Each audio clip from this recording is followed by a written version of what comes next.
She built with blistered hands and a breaking heart. Every nail driven into timber was a promise to her boy. But when her strength began to fail, a stranger offered more than help. He offered hope she didn't dare believe in. The hammer slipped, smacking hard against her thumb, and Clara Yates bit down on a scream sharp enough to split the morning air. Her whole body shook from the effort not to cry. But a cry would wake him, and Jacob needed sleep more than she needed a second hand. She shoved the bleeding thumb into her apron and picked up the hammer again with the other hand. The board had to go in today. The roof wouldn't hold through another storm, and that spring wind had already torn 3 shingles off the corner where her son's cot sat just beneath. If the rains came tonight, he'd wake shivering and coughing again, and she couldn't afford for the cough to come back. Not after what it did to him last winter. Not after the doctor said, "One more bout like that and his lungs won't keep up." Her grip faltered, the nail bent sideways, and still she didn't stop. No one else was going to finish this house for her. Matthew sure as hell hadn't, not when he'd left 2 years ago with a promise to send for them once he'd found something better west. Clara had waited 6 months before accepting that the something better didn't include her. She waited another year before taking what little silver she had and buying this scrap of land on the edge of Dry Creek with a half-built shack and a well that only ran in the spring. The house she was building now was meant to replace that shack. It had no floor yet, just packed dirt and a prayer, but it had walls and a roof nearly complete, and one small window Jacob liked to watch birds through in the early morning. It would be a home, not just a place to sleep, but she had to finish it. She had to. Behind her, the sound of tiny feet scuffing against packed earth made her turn. Jacob stood in the doorway, face pale, eyes still swollen from sleep. His small arms wrapped around his chest, and he shivered despite the quilt slung over his shoulders. "Mama," he whispered, his voice scratchy and barely there. "You're bleeding." Clara looked down. Blood had soaked through the cloth and was dripping in slow, stubborn streaks onto the porch floor. She forced a smile. "Just a little bump, honey. Go on back inside now, all right? It's too cold out here." But Jacob didn't move. He stared at the unfinished roof like he could see the holes waiting to let the sky in. "You shouldn't do it alone," he said, so soft it broke her in half. Clara's voice cracked before she could stop it. "There ain't anyone else." And that was the truth of it. The men in town looked at her like she was a riddle with no answer, a widow without a ring, a builder without a husband, a mother with too much pride to beg but too much love not to fight. She asked for help once, just once, and heard too many jokes about what a woman could offer in return. So no, she didn't ask again. She'd do it alone. For Jacob. She was still wiping blood from her thumb when she heard the crunch of hooves on gravel. A rider coming slow from the east. She squinted against the sun and saw a tall figure atop a weary bay, the kind of horse that had seen too many miles and not enough feed. The rider dismounted without hurry, his long coat dust-stained, his boots scuffed, his hat low over eyes she couldn't yet see. But something in his posture, calm but cautious, put her on edge. Clara stood straighter, shielding Jacob with her body. "You're on private land," she called, gripping the hammer like a weapon. The man paused just short of the porch. "Didn't mean to trespass," he said. His voice was low, deep, but gentle in a way that made her spine ache. "Just looking for water." Clara glanced past him at the well, barely a trickle even in good months. "Ain't much here." "Don't need much," he said, lifting a canteen. She nodded stiffly. "You can draw from the bucket." He moved toward the well, slow and deliberate, every step careful like he didn't want to spook her. Clara didn't relax, not when Jacob's breathing still rasped behind her, not when her hand throbbed like her bones were splintering. The man filled his canteen and drank. Then he looked back at her, finally lifting his head so she could see his face. He wasn't young, but he wasn't old either, maybe late 30s, early 40s. A scar cut through one brow and his eyes were the color of wet stone, unreadable but not unkind. "Name S. Eli Mercer," he said after a pause. "I build things, mostly barns, sometimes fences, looking for work." Clara stared at him. Her thumb pulsed with pain. The roof behind her creaked in the wind. "I ain't hiring," she said. "Didn't figure you were," he replied, still not moving closer. "But I saw the hammer in your hand, and the blood." Jacob peeked around her again. Eli's eyes softened as he looked at the boy. "Just figured maybe you could use another pair of hands." The offer hung in the air like smoke. Clara didn't answer. She couldn't. Her pride was too loud, her fear louder. But Jacob coughed just once and she heard the crackle in it, like leaves breaking underfoot. And Clara Yates, who'd sworn to do it all alone, looked at the half-built house behind her and whispered, "You any good with wood?" Eli Mercer didn't smile, not really, but his mouth tugged just a little. "You let me show you." That's how he came to stay. Not with luggage or grand promises, but with a toolbox and a quiet patience that Clara didn't know how to breathe around. He slept in the barn the first night, on a bed of hay and splinters. She offered him coffee the next morning and nothing more. But by noon, he'd replaced the broken joist in the kitchen corner and reinforced the frame above Jacob's cot. By evening, the roof no longer groaned when the wind picked up. Jacob warmed to him fast. He asked questions Eli never seemed bothered to answer. "Why don't you talk much? Did you ever fight in the war? Do you miss your mom?" Clara braced herself every time, but Eli only answered what he wanted, always gentle, always just enough. On the third night, lightning split the sky. Rain came hard and fast, pounding the roof like fists. Clara sat awake beside Jacob's cot, ready to shield him from leaks. But the roof held. Not a single drop fell inside. The next morning, Clara found Eli already at work, hammering new boards along the east wall. "You don't have to do all this," she said quietly. He didn't look up. "I know." "Then why?" He paused, hammer halfway raised. "Because every board you nailed was for him," he said, nodding toward the window where Jacob sat drawing shapes in the fogged glass. "Figured maybe it was time someone helped you carry the rest." And just like that, something in her chest broke open. But not everything softens with kindness. That same day, the sheriff rode out from town, dust trailing behind him like a threat. He dismounted without a word and looked Eli over hard. "You working for her?" the sheriff asked. Eli nodded once. "You know she's got no claim to that land. Not yet anyway. No title, no deed." Clara stiffened. "I paid for it." "With what? Your wedding ring?" Eli stepped between them before she could spit something back. "You here for trouble?" he asked the sheriff. "Just here to remind her the law still matters," the sheriff said, mounting again.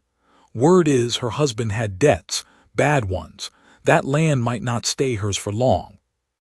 And then he rode off, leaving dust and silence in his wake. That night Clara didn't sleep. Neither did Eli. The house was stronger now, but something darker had settled between its walls, something they'd both have to face. Clara didn't ask questions the next morning, not about the sheriff or the debts, or what Eli thought they should do. She just brought him coffee and bread, same as always, set it down on the porch railing where he worked trimming window frames with a hand plane so steady it looked like he was peeling back time itself.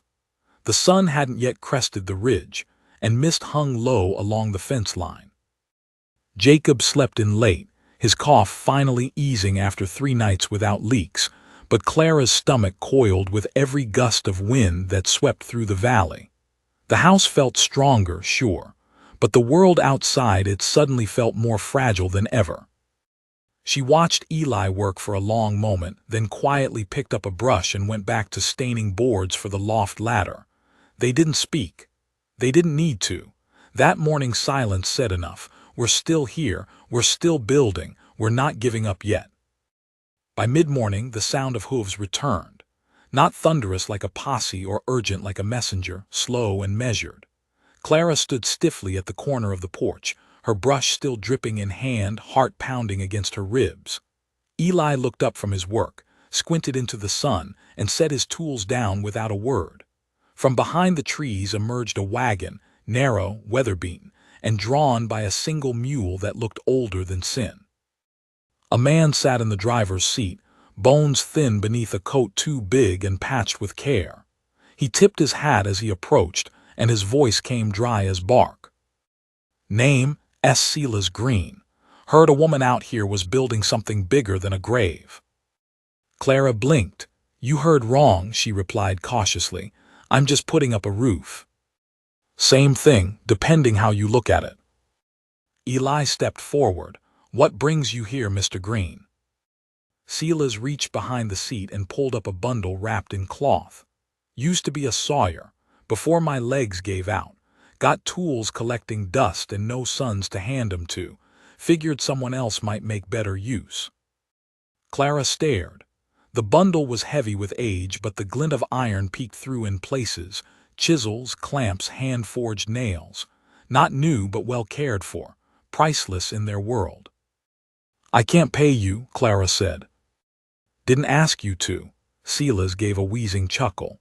"Just thought I'd like to know some part of me kept building even after I'm gone. You look like someone who finishes what she starts." He left the bundle on the porch and rode off before she could find words to thank him. Just a trail of dust and a warm ache in her chest. She turned to Eli, stunned. He bent down, unwrapped the tools, and ran his fingers over the wooden handles like they were heirlooms. "That's faith," he murmured. "Not charity. A man doesn't part with his tools unless he believes in what they'll build." The rest of the day passed in steady rhythm. Eli framed the loft and began laying floorboards while Clara helped cut railing posts. Jacob, feeling better, drew pictures in the dirt beside the porch. The tools Silas had left behind felt like a blessing and a challenge, to do them justice, to keep going. But by sundown, another shadow returned. Clara spotted the rider before Eli did, this one younger, meaner. His horse foamed at the mouth from the hard ride, and he swung down before the dust even settled. A pistol sat on his hip, shiny and idle but too visible for comfort. "Name's Myron Crow," the man said, tossing a badge in Eli's direction. "Hired by the bank to settle old scores." Eli didn't blink. "You're far from town." "Yeah, well, when a man dies owing more than he's worth, someone's got to pay the balance." He turned to Clara, his eyes cold. "Your husband left quite the ledger, miss, and this land, far as the bank's concerned, was never truly yours." Clara stepped forward, shoulders squared. "He abandoned us. I've built every inch of this place with my own hands." "Don't much matter to the paper," Myron said, shrugging. "I got 2 weeks to settle it, and I'm giving you one. After that, well, structures without legal claim are subject to removal." Eli's jaw tightened. "You threatening a mother and her child?" Myron smiled. "I'm reciting policy." He left without another word, but his presence lingered like smoke. Clara didn't go inside for a long time. She just stood there on the porch, hands clenched around nothing, watching the sky bleed orange and red and then black. Later that night, when Jacob was asleep and the house was quiet except for the gentle creak of settling lumber, Clara sat across from Eli at the kitchen table. Her voice came low, barely above a whisper. "I can't lose this." "You won't." "I don't have a deed. I don't even have the receipt anymore. I buried it with my wedding ring." Eli didn't flinch. He reached across the table and set something down between them, a small square of folded canvas. Clara opened it slowly. Inside, a roll of government contracts. His name signed on each one in clean, precise ink: builder, carpenter, supervisor. "I've built courthouses," he said. "Barns, jails, schoolhouses, places the government still cares about. That kind of signature still means something." Clara looked up, eyes wide. "You think you can buy me time?" "I think I can prove this house matters," he said. "That it's a community project, shared labor. I think if we make enough noise, someone'll listen." Her lip trembled. "And if they do?" Eli's eyes darkened. "Then I reckon I'll still be standing here, hammer in hand. You won't face him alone." She didn't cry. Not then. but her fingers brushed his across the table and held on a little longer than she meant to. The days that followed were a blur of sweat and sawdust. Neighbors who'd once kept quiet began drifting up the trail, one by one. A boy from town brought a sack of nails. An old woman delivered soup and told Jacob stories while Clara and Eli worked. Even the pastor came, bringing old hymnals to use as insulation in the walls. Might as well have God in there too. Word spread, not fast but steady. This wasn't just a woman building a house anymore. It was a community raising something up in the face of greed, and that changed things. But Myron Crowe wasn't the type to back down easy. Exactly 1 week after his visit, he returned. He came at dusk, his horse kicking up gravel, his coat flapping like a warning. He didn't announce himself, just rode up to the house and dismounted. Eli met him in the yard. Myron's eyes scanned the new railing, the finished loft, the townspeople gathered by the porch. His voice was a sneer. "You think all this makes a difference?" Eli stepped forward. "I think it makes enough." Myron reached into his coat and pulled a document, flinging it toward Clara. "Foreclosure. Final." Clara stared at the paper. Her hands shook. Eli took it, read it, and smiled. A tight, bitter smile. "You're bluffing." "Try me," Myron said. And just then Jacob stepped out from the house, dragging behind him a piece of wood he'd carved himself. It was rough, crooked, barely a birdhouse, but he held it like treasure. He walked right up to Myron and said, "My mama built me a house.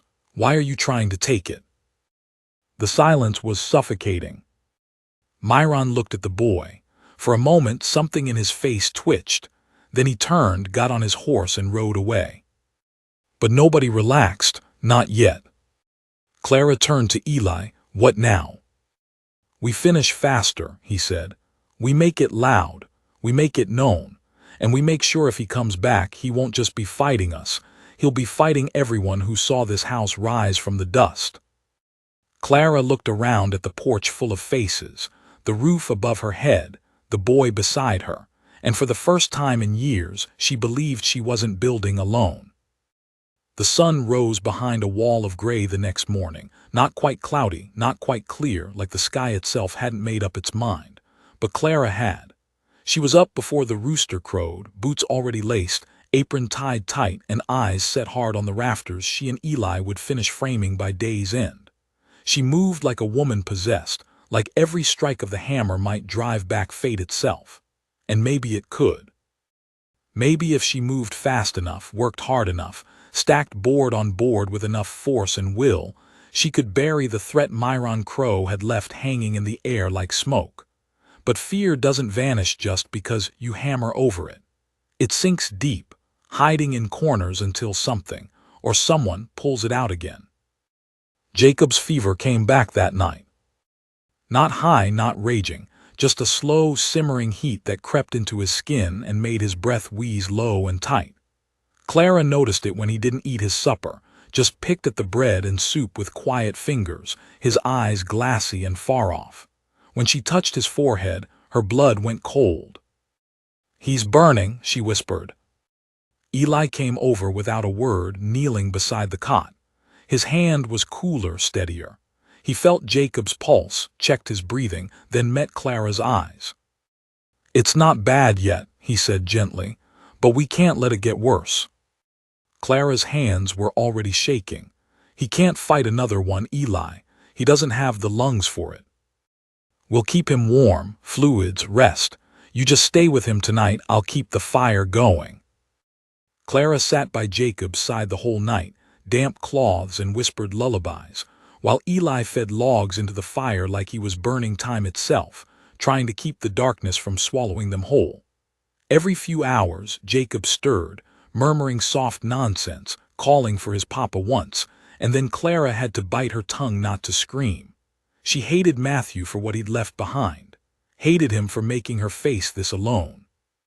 But she hated herself more for the part of her that still ached when Jacob said his name. By dawn, the fever had broken, just a little, just enough, and Jacob's breathing evened out. Clara hadn't slept, but she smiled through the tears when he opened his eyes and asked if the birds were still outside.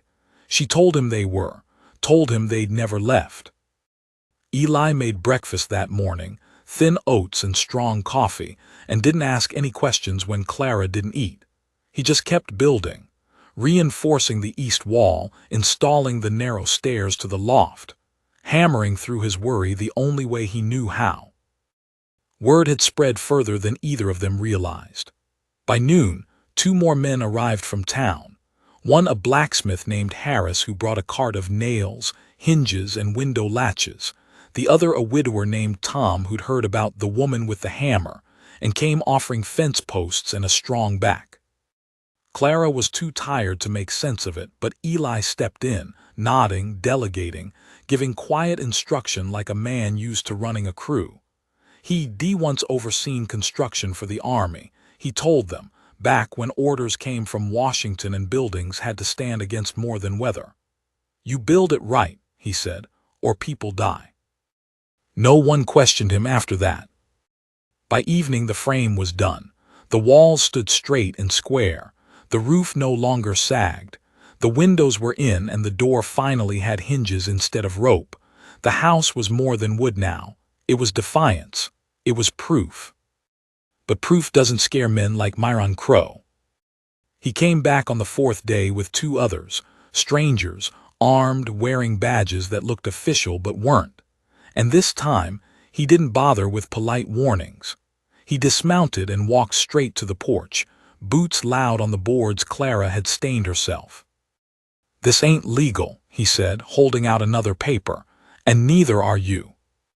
Clara stood tall, hammer still in hand. I got 100 witnesses say otherwise. You got squat, he snapped. You think a bunch of farmers and housewives scare the bank. They'll tear this place down the second I file the order. Eli stepped forward slowly, not without a court writ. I got a judge in my pocket. Then empty it. The tension cracked like a whip. Myron's hand drifted toward his gun, not fast but not slow either. Clara felt her stomach knot. The 2 men behind him flinched, waiting for a cue, but Eli didn't move, didn't blink, just stared him down like a man with nothing left to lose and no intention of backing away. You fire that gun, Eli said evenly, and I'll spend the rest of my life making sure every man in this valley hears your name as the coward who shot a builder over a house made of kindness. One of the men behind Myron shifted uneasily. The other looked down at the ground. Clara saw it, that flicker of doubt, that sliver of hesitation. It was enough. Myron growled low and backed off. You're gonna regret this, he said, every one of you.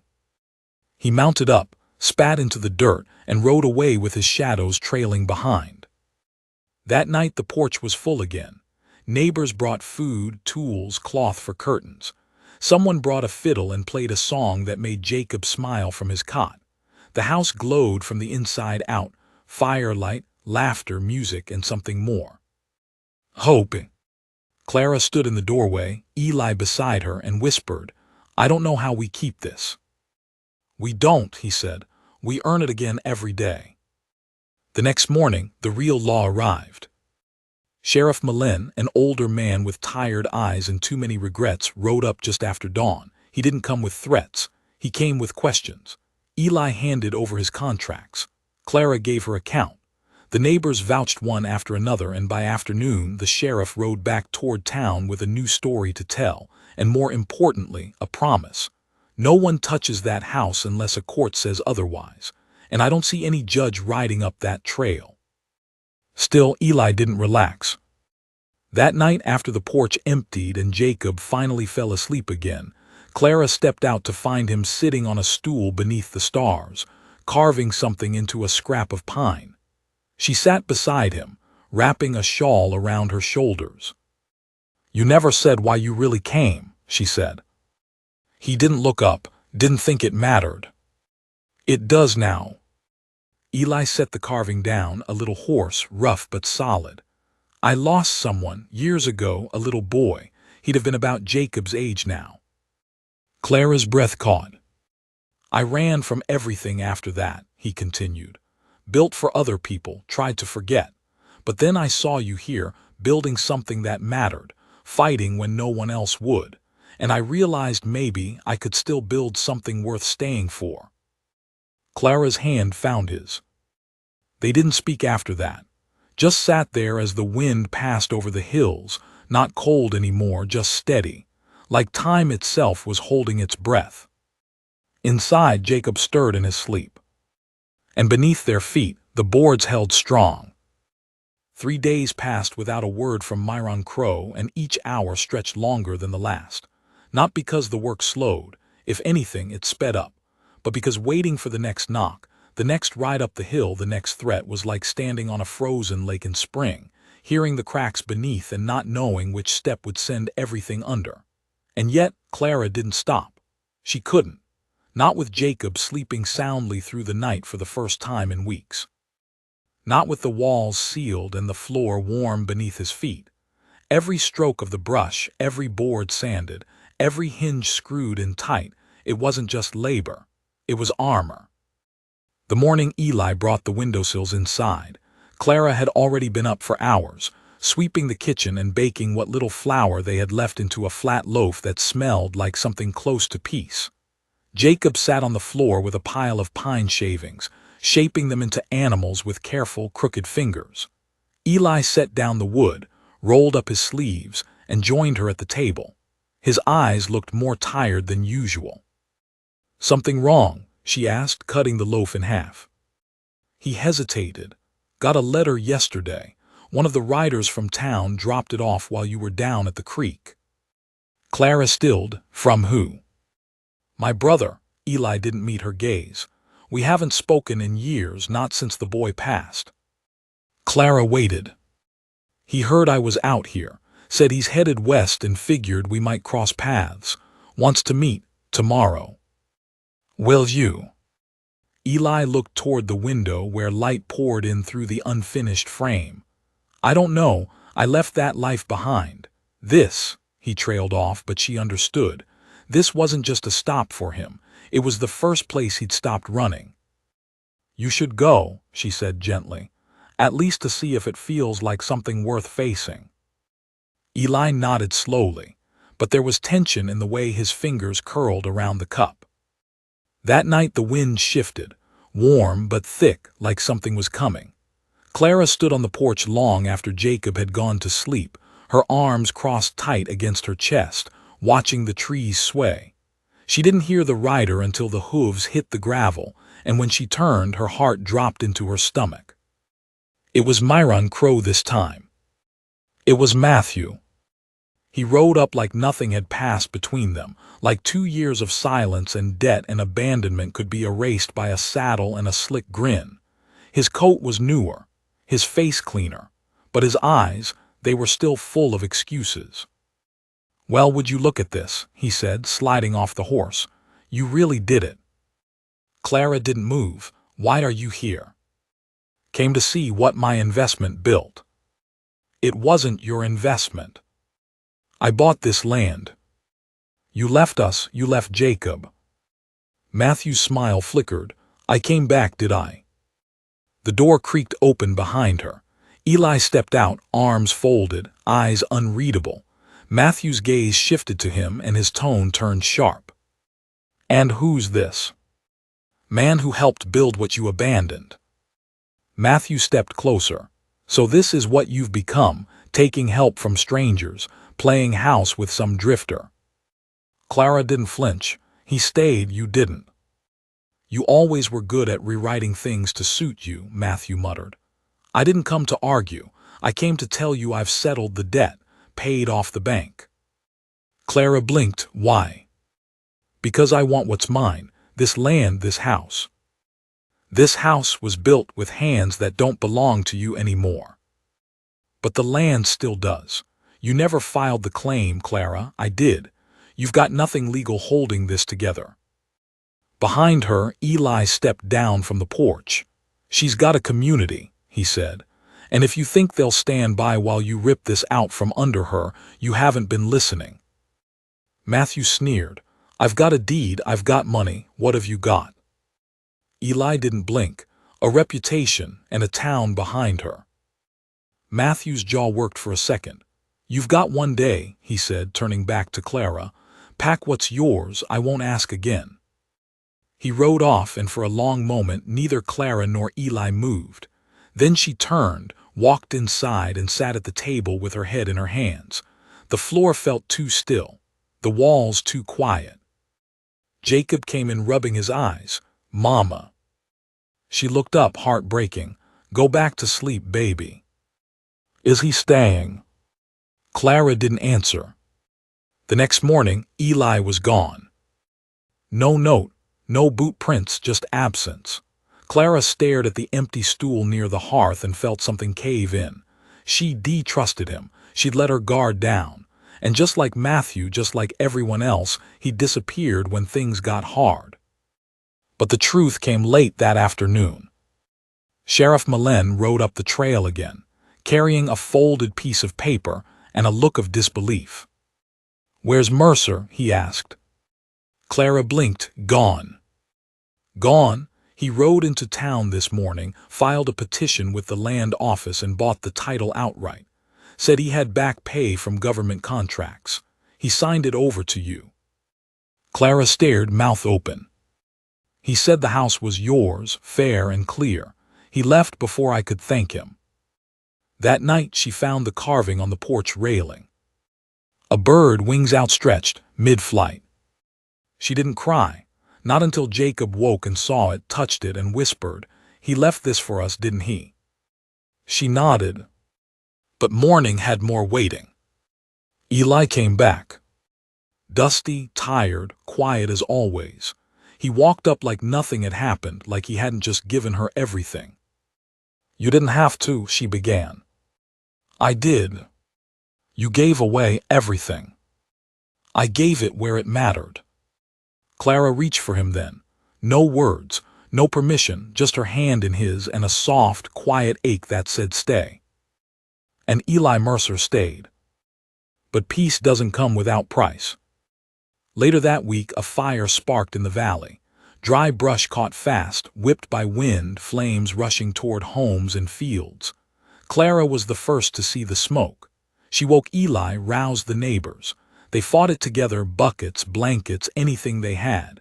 Jacob stood on the porch clutching the bird carving, whispering to it like a prayer. At one point, Eli vanished into the smoke. Clara's heart stopped. But he returned dragging a boy from a burning barn. His face black with soot, hands blistered, eyes raw but alive. They lost one home that night, a neighbor's barn, but the houses stood. The community stood. And when dawn broke over blackened fields, Clara turned to Eli and said, "This is what you built." He shook his head. "No, this is what we built." And beneath their feet, the boards held strong, warped by fire but still standing.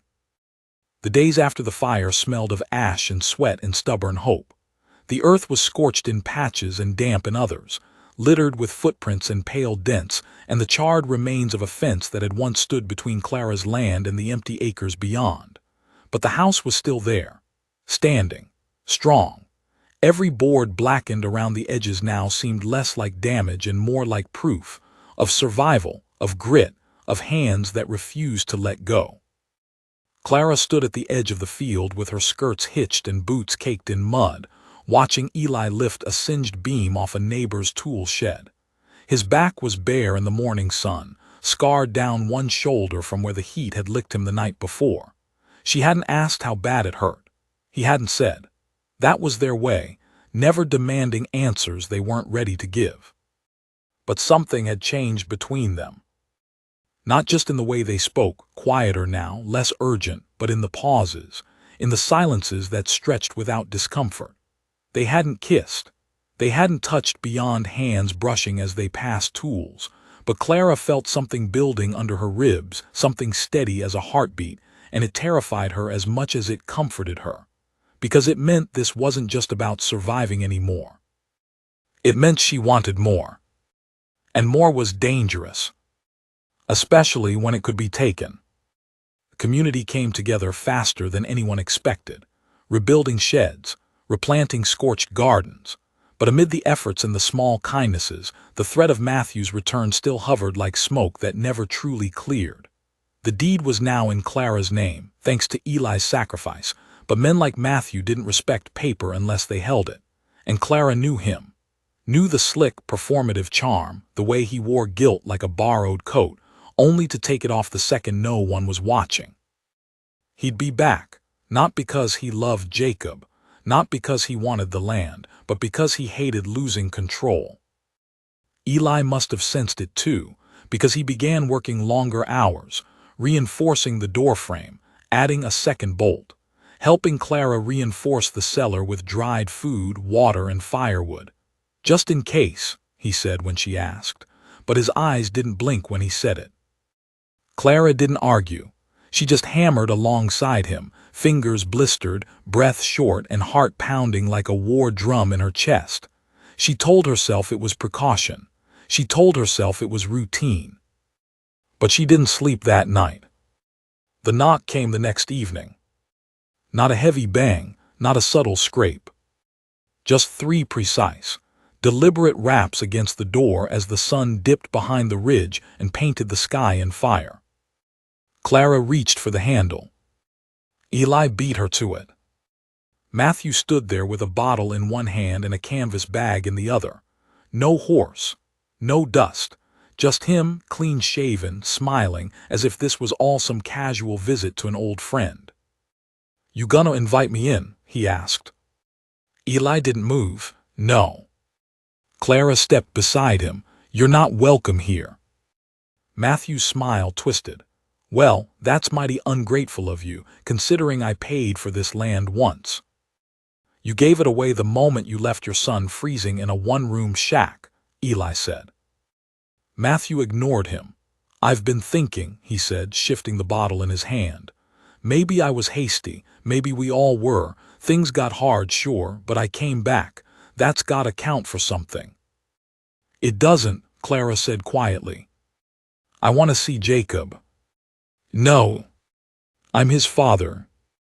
You're the man who left." Matthew's jaw tensed. "You don't get to rewrite history just because some carpenter wandered through and hammered his way into your bed." Eli stepped forward. "Leave." But Matthew didn't. He dropped the bottle into the dust and let it roll. "You really think this is going to last?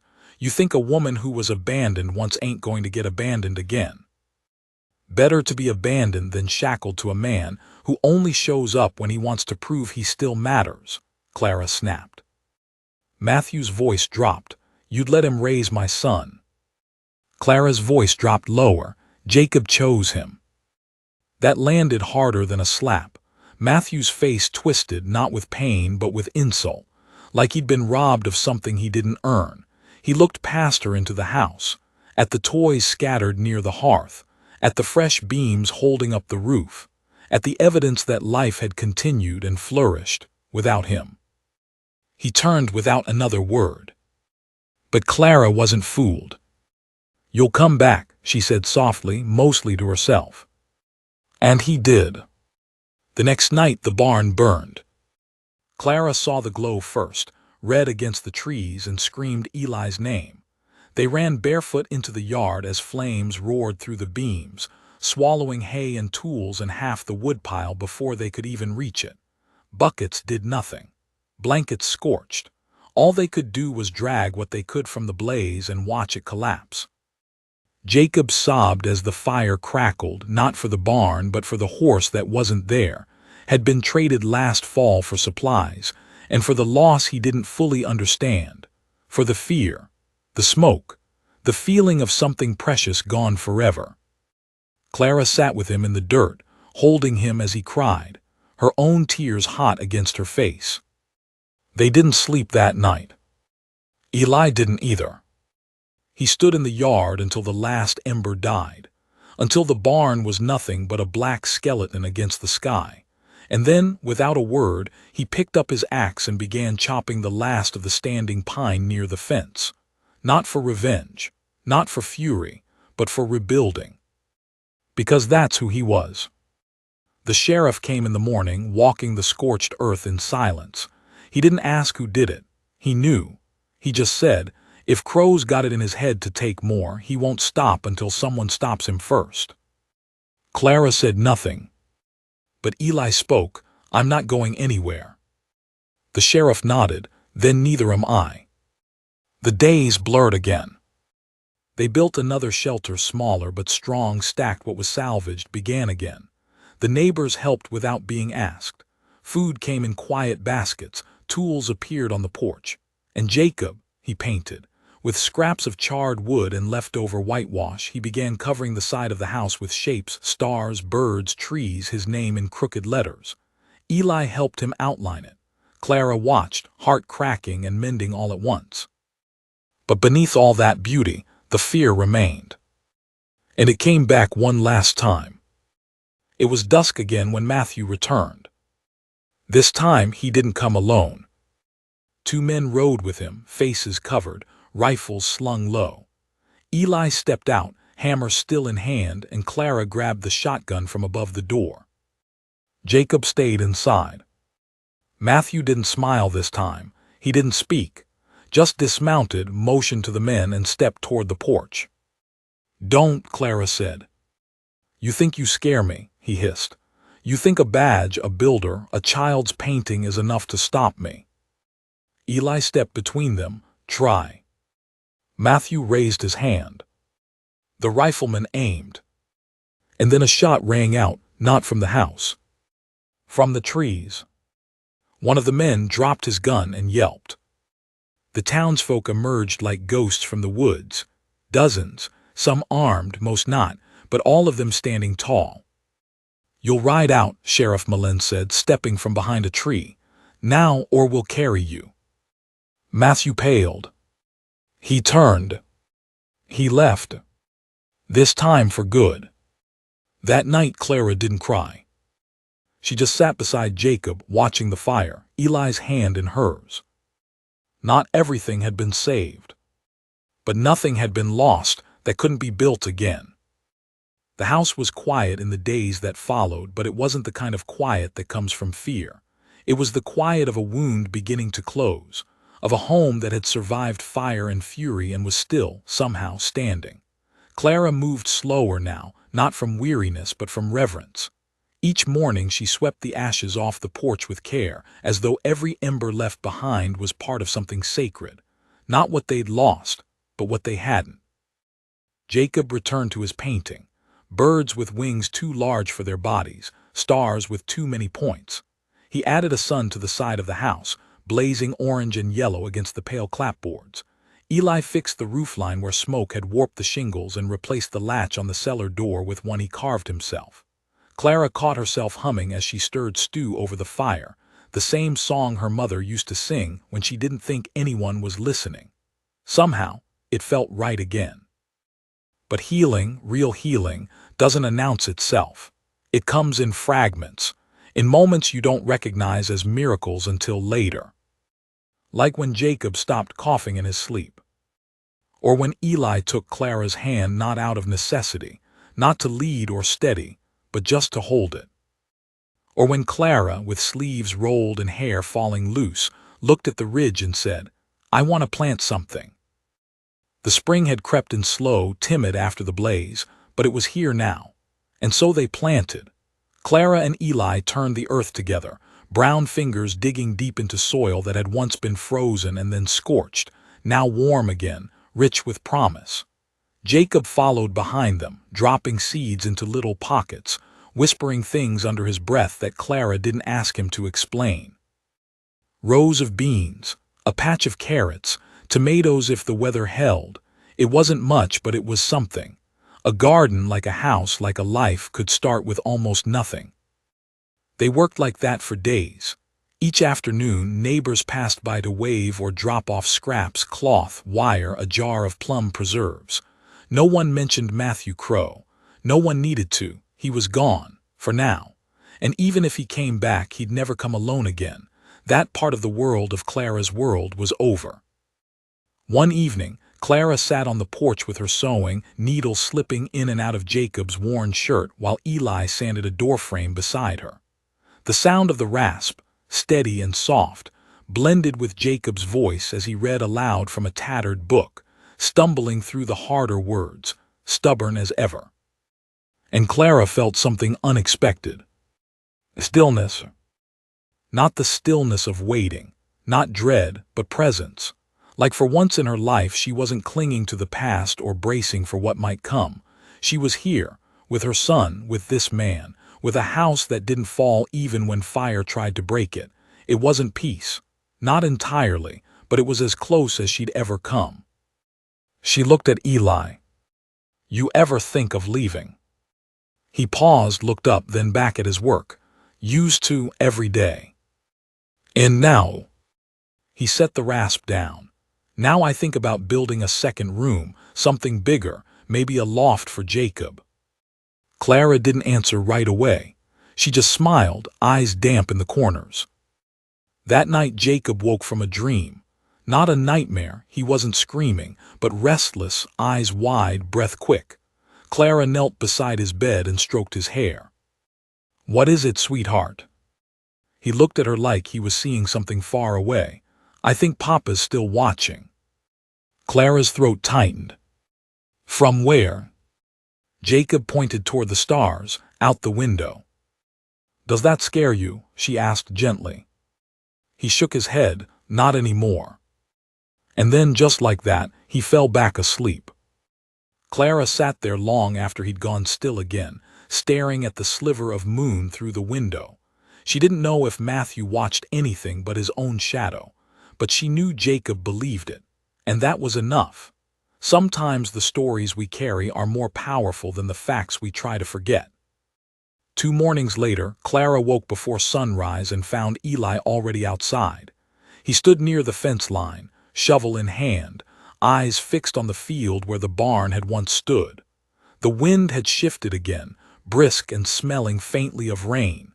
He didn't turn when she joined him. Storm's coming, he said.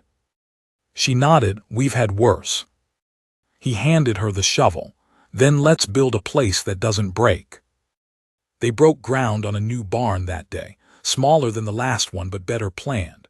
Clara wanted it low and sturdy with thick beams and stone anchors. I don't want it to burn like paper, she said. Eli smiled and promised it wouldn't. This time they dug deeper, laid every plank with care. Neighbors came to help again. Children ran between piles of lumber. Someone brought a jug of lemonade. Someone else played a harmonica. And Clara realized suddenly that the house she'd built had become a village, one nail at a time. But then something shifted again. A rider came up the hill, not one they knew. A boy, no more than 16, pale and breathless. He handed Clara a letter and said, "He told me to bring this straight to you." Clara unfolded it.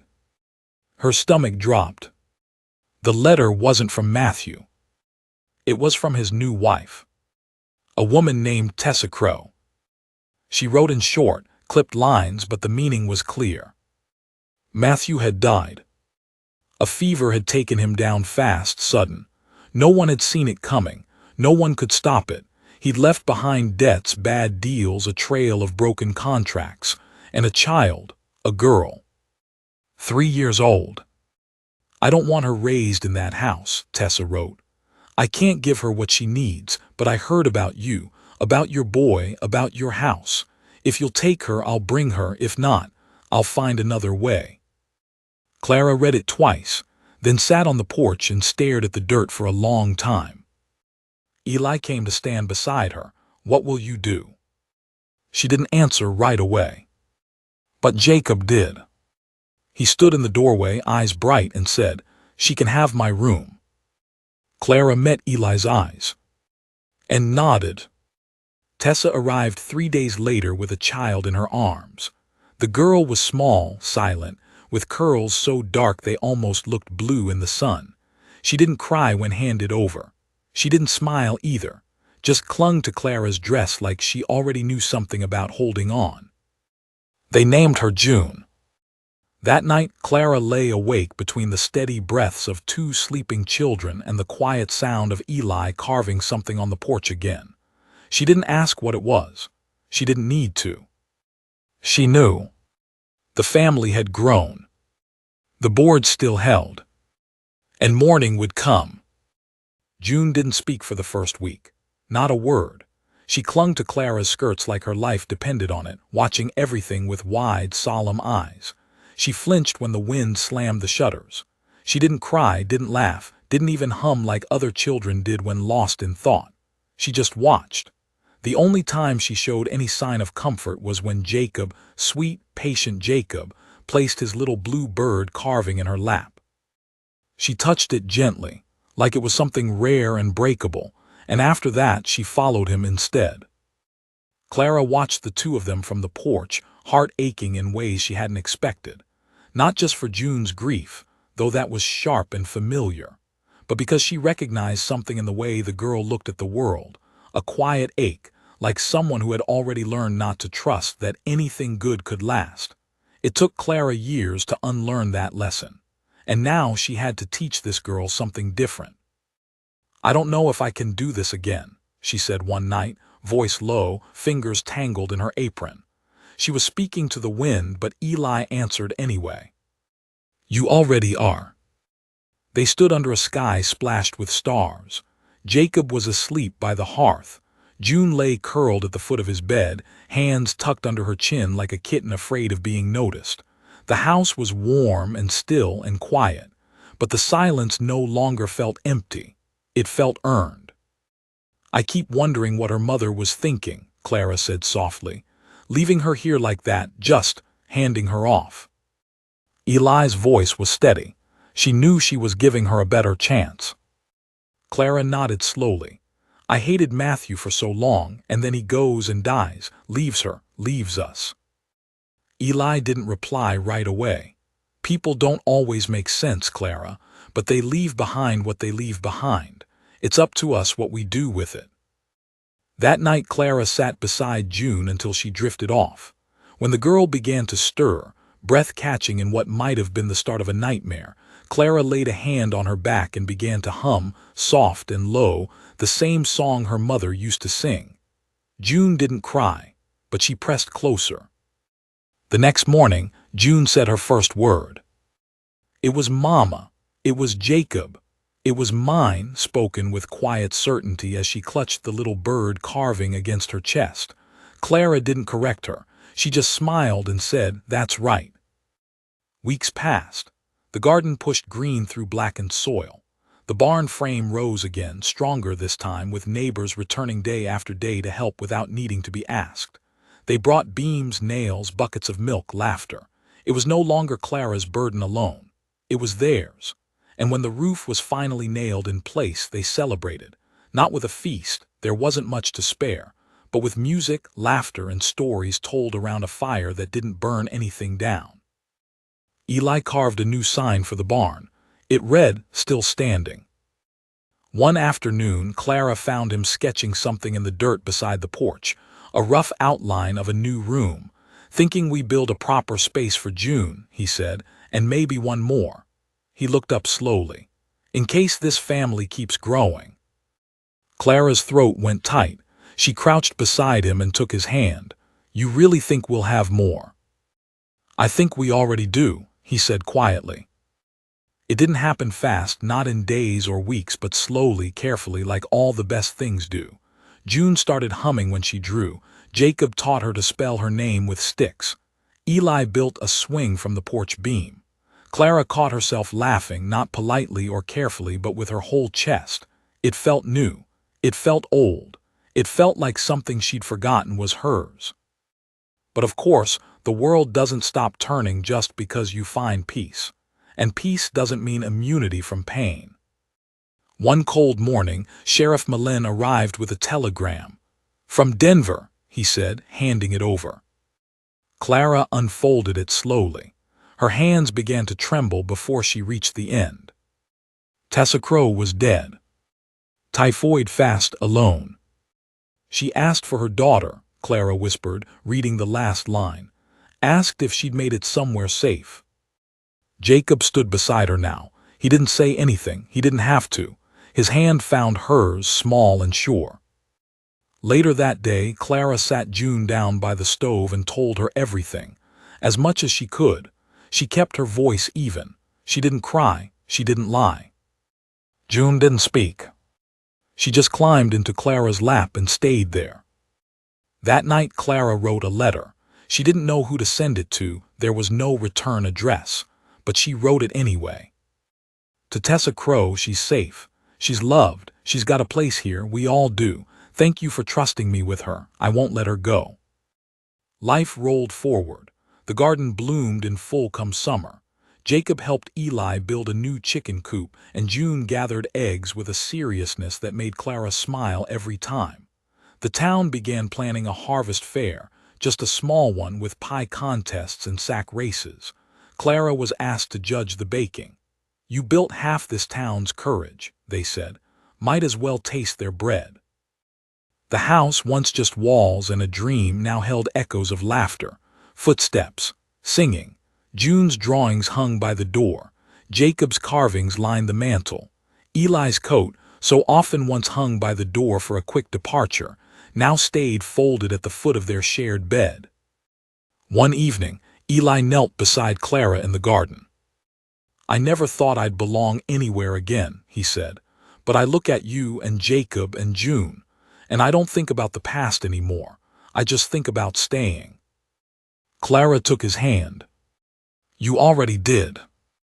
And he had. Through storms, through fire, through the return of the past and the rise of something new. He stayed. So had she. The last board hammered into the barn was etched with initials: JC, JH, JM, EM, CM. 5 names, 1 home. The land was still wild, the nights still long, but the walls stood strong. The windows opened wide, and every board, every nail, every scarred plank told the same story. What had been broken could be rebuilt. Clara stood on the porch one night as the sun slipped behind the hills. June sat on her hip. Jacob lay sprawled on the swing, eyes half closed. Eli leaned in the doorway with a mug in hand. And the wind, for once, was gentle. Not a threat. Just a whisper. Just a promise.